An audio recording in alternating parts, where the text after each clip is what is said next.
আমরা সবাই দেশের জন্য, দেশের মানুষের জন্য ভাবছি, আর এই ভিন্নতা নিয়ে একসাথে কথা বলছি, একের পর এক শুনছি। এটাই গণতন্ত্রের আসল সৌন্দর্য, যেখানে আমরা সবাই আমাদের ভিন্ন ভিন্ন মত, পথ ও অবস্থান প্রকাশ করার সুযোগ পাচ্ছি। আজ আমরা যারা এখানে উপস্থিত, আমরা সবাই একরকম নয়।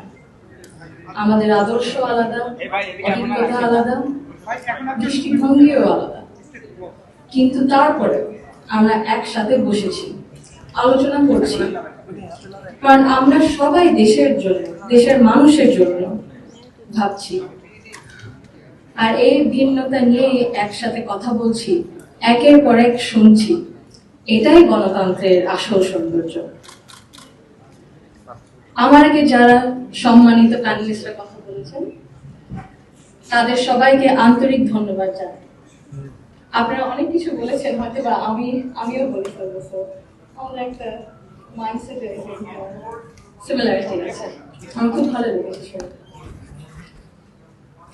আমি আজ এখানে দাঁড়িয়েছি ভিন্ন এক অনুভূতি ও আবেগ নিয়ে। বাংলাদেশের পলিসি লেভেলটায় আমার প্রথম বক্তব্য এটা। আমি এমন কেউ নয় যার কাছে সব প্রশ্নের উত্তর আছে বা সব সমস্যার সমাধান জানা আছে। তবু আমি বিশ্বাস করি, নিজের ছোট্ট জায়গা থেকেও সমাজের জন্য, দেশের জন্য কিছু করার আন্তরিকতা আমাদের সবার মধ্যে থাকা উচিত। আজ আমি এসেছি শুধু শুনতে, শিখতে এবং একসাথে কাজ করার মনোভাব নিয়ে এগিয়ে যেতে। Today's dialogue is about women shaping the nation. But before we speak about shaping the future, we must be honest about the everyday lives, reality shaping women's lives in Bangladesh. My earliest understanding of women's roles in society came from my family, as it does for most of us. Long before we encounter policies or laws or institutions, our homes become our first classrooms.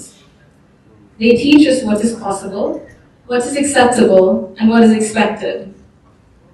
In my home, certain things were never questioned. It was never questioned whether a woman could pursue an exemplary medical career while raising a family.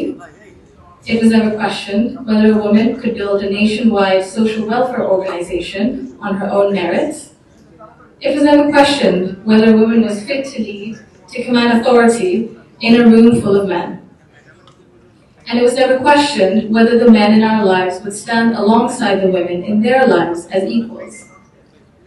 My mother continued to excel professionally as a cardiologist in government hospitals, often in patriarchal settings, because she had encouragement and support at home to balance both career and family.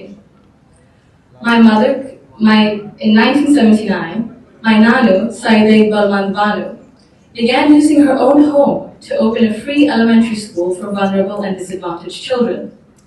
What began as a personal act of care grew into one of the earliest NGOs in Bangladesh, Shurubi, creating meaningful and lasting change in young people's lives. The belief that women's dignity must be recognized both privately and publicly was also reflected in my grandparents' lives and leadership beyond our family. My grandfather, President Zaima Rahman, understood that development was incomplete if women were excluded.